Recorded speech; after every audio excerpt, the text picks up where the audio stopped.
Hello friends, good evening. Current affairs MCQ 27 जनवरी 2022। Question 1। पुस्तक the angel of Kailash की लेखिका कौन है? ए मिताली ओलसिका, बी सुबीरा प्रसाद, सी नीरा सैनवी या डी इनमें से कोई नहीं। आंसर है बी सुबीरा प्रसाद। शिक्षाविद एवं लेखिका और ज्योतिषी सुबीरा प्रसाद ने अपनी नई पुस्तक the angels of Kailash launch की। यह पुस्तक उनकी पहली श्रृंखला the trilogy of the battle between humans and demons की दूसरी पुस्तक है। द एंजल्स ऑफ कैलाश उनकी पिछली पुस्तक का अंत है। क्वेश्चन 2। वर्ष 2021 करप्शन परसेप्शन इंडेक्स में भारत किस स्थान पर रहा? ए 67, बी 56, सी 85 या डी 72। आंसर है सी 85। वर्ष 2021 करप्शन परसेप्शन इंडेक्स में भारत 85वें स्थान पर रहा, जो कि कुल 180 देशों के बीच रैंकिंग 0 से 100 अंकों के पैमाने पर मापी जाती है। भारत इस रैंकिंग में 40 अंकों के साथ 85वें स्थान पर रहा। भारत इस रैंकिंग में वर्ष 2020 में 86वें स्थान पर रहा था। पाकिस्तान इस सूचकांक में 16 स्थान गिरकर 140वें स्थान पर पहुंच गया, जबकि भारत का पड़ोसी देश बांग्लादेश 147वें स्थान पर रहा। इस रैंकिंग में डेनमार्क, फिनलैंड, न्यूजीलैंड और नॉर्वे सूची में शीर्ष 4 स्थानों पर रहे। क्वेश्चन 3। राष्ट्रपति ने किसे ओलंपियन विशिष्ट सेवा पदक से सम्मानित किया? ए PV सिंधु, बी स्मृति मंदाना, सी नीरज चोपड़ा या डी इनमें से कोई नहीं। आंसर है सी नीरज चोपड़ा। राष्ट्रपति रामनाथ कोविंद ने गणतंत्र दिवस 2022 के समारोह में ओलंपियन नीरज चोपड़ा को परम विशिष्ट सेवा पदक से सम्मानित किया। नीरज चोपड़ा ने 2016 में नायब सूबेदार के सीधे प्रवेश के रूप में 4 राजपूताना राइफल्स में दाखिला लिया था। इसके साथ साथ उन्होंने भारत के लिए ओलंपिक में स्वर्ण पदक जीतने और ट्रैक नया कीर्तिमान स्थापित करने वाले फील्ड एथलीट भी बने थे। नीरज चोपड़ा को खेल में उत्कृष्टता के लिए 2018 में अर्जुन पुरस्कार और 2020 में विशिष्ट सेवा पदक से सम्मानित किया गया था। क्वेश्चन 4। भारत ने 26 जनवरी 2022 को अपना कौन सा गणतंत्र दिवस मनाया? ए 73, बी 81, सी 70 या डी 67। आंसर है ए 73। भारत ने 26 जनवरी 2022 को अपना 73 गणतंत्र दिवस मनाया, जिसे भारत में 75वें वर्ष में आज़ादी का अमृत महोत्सव के रूप में मनाया जा रहा है। 26 जनवरी 1950 को भारत का संविधान लागू किया गया था। इस गणतंत्र दिवस पर बीटिंग द रिट्रीट समारोह के लिए स्वदेशी रूप से विकसित एक हेयर ड्रोन द्वारा ड्रोन शो की योजना बनाई है। साथ ही इस समारोह में पहली बार प्रोजेक्शन मैपिंग भी दिखाई गई। क्वेश्चन 5। एयरटेल कंपनी ने 21 मेगावाट की सौर इकाइयाँ कहाँ शुरू की? ए उरी, बी कठुआ, सी बुल्ढाना या डी इनमें से कोई नहीं। आंसर है सी बुल्ढाना। दूरसंचार कंपनी भारती एयरटेल ने कार्बन फुटप्रिंट कम करने और जलवायु परिवर्तन के प्रभावों को रोकने में अपने वैश्विक प्रयासों के योगदान हेतु महाराष्ट्र के बुल्ढाना जिले में 21 मेगावाट की एक नई सौर ऊर्जा इकाई चालू की। इस इकाई के स्थापित होने से सालाना कार्बन उत्सर्जन में 25,517 टन की कमी आएगी। 80 एकड़ में फैली कैप्टिव बिजली इकाई को एयरटेल ने अवाडा के साथ साझेदारी कर स्थापित किया है।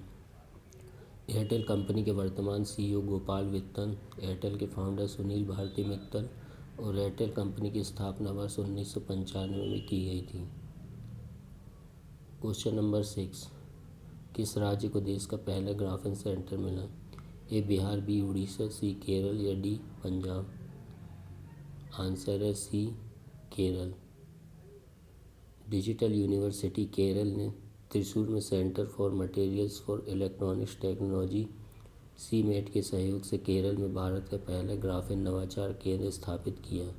यह देश का पहला ग्राफेन रिसर्च एंड डेवलपमेंट इनक्यूबेटर होगा, जिसे 86.41 करोड़ रुपए की लागत से तैयार किया गया है। केरल के वर्तमान गवर्नर आरिफ मोहम्मद खान, केरल की राजधानी तिरुवनंतपुरम और केरल के वर्तमान मुख्यमंत्री पिनरई विजयन हैं। क्वेश्चन 7। राष्ट्रीय पर्यटन दिवस कब मनाया गया? ए 21 जनवरी, बी 17 जनवरी, सी 25 जनवरी या डी इनमें से कोई नहीं। आंसर है सी 25 जनवरी। भारत सरकार ने देश की अर्थव्यवस्था के लिए पर्यटन के महत्व को बढ़ावा देने के लिए 25 जनवरी को राष्ट्रीय पर्यटन दिवस मनाया। राष्ट्रीय पर्यटन दिवस 2022 की थीम ग्रामीण और सामुदायिक केंद्रीय पर्यटन रखी गई है। इस दिवस को मनाने का मुख्य उद्देश्य सामाजिक, राजनीतिक, वृत्ति और सांस्कृतिक मूल्य के बारे में वैश्विक समुदाय के बीच जागरूकता फैलाना है। पर्यटन के प्रचार और विकास के लिए राष्ट्रीय नीतियाँ बनाने के लिए पर्यटन मंत्रालय भारत में नोडल एजेंसी के रूप में कार्य करता है। क्वेश्चन नंबर 8, 20वें ढाका अंतर्राष्ट्रीय फिल्म महोत्सव में किस भारतीय फिल्म को सर्वश्रेष्ठ फिल्म का पुरस्कार मिला? ए पुष्पा, बी गुंजांगल, सी जय भीम या डी इनमें से कोई नहीं। आंसर है बी गुंजांगल। 20वें ढाका अंतर्राष्ट्रीय फिल्म महोत्सव में भारतीय फिल्म गुंजांगल को सर्वश्रेष्ठ फिल्म का पुरस्कार मिला। यह फिल्म PS विनोद राज के निर्देशन में बनी है। 20वें ढाका अंतर्राष्ट्रीय फिल्म महोत्सव में सर्वश्रेष्ठ अभिनेता का पुरस्कार जयसूर्या को, विशेष दर्शक पुरस्कार MB बरुआ को उनकी निर्देशित फिल्म सेमखोर के लिए दिया गया। वही बांग्लादेशी फिल्म नूरुल आलम अतीक द्वारा निर्देशित लाल मोहरेगर झूठी और N राशिद चौधरी निर्देशित चंद्रवती कोठा को भी ऑडियंस अवार्ड मिला। क्वेश्चन नंबर 9, किस राज्य में जीनस गनोडर्मा से संबंधित कवक की 2 नई प्रजातियां पाई गईं? ए केरल, बी बिहार, सी उड़ीसा या डी पंजाब। आंसर है ए केरल। केरल राज्य में जीनस गनोडर्मा से संबंधित कवक की 2 नई प्रजातियां पाई गईं, जो कि परजीवी फफूंद की एक नई प्रजाति है। वैज्ञानिकों ने इस परजीवी फफूंद की प्रजाति को ट्रोग्लोमाइसिस ट्विटरी नाम दिया है। वैज्ञानिकों के अनुसार यह एक परजीवी फफूंद है जो कि कीड़ों और मिलीपीड जैसे प्राणियों पर हमला करता है। क्वेश्चन नंबर 10, गृह मंत्रालय ने गणतंत्र दिवस 2022 में कितने लोगों को पद्म विभूषण सम्मान से सम्मानित किया? ए 9, बी 11, सी 4 या डी 7। आंसर है सी 4। गृह मंत्रालय ने गणतंत्र दिवस 2022 में 4 लोगों को पद्म विभूषण सम्मान से सम्मानित किया, जो कि सुश्री प्रभा अत्रे, श्री राधेश्याम खेमका, जनरल बिपिन रावत और श्री कल्याण सिंह को दिया गया है। यह पुरस्कार राष्ट्रपति रामनाथ कोविंद के द्वारा 73वें गणतंत्र दिवस के अवसर पर प्रदान किए गए। गणतंत्र दिवस 2022 के उपलक्ष्य में 4 पद्म विभूषण, 17 पद्म भूषण और 107 पद्मश्री पुरस्कार प्रदान किए गए। Thanks for watching.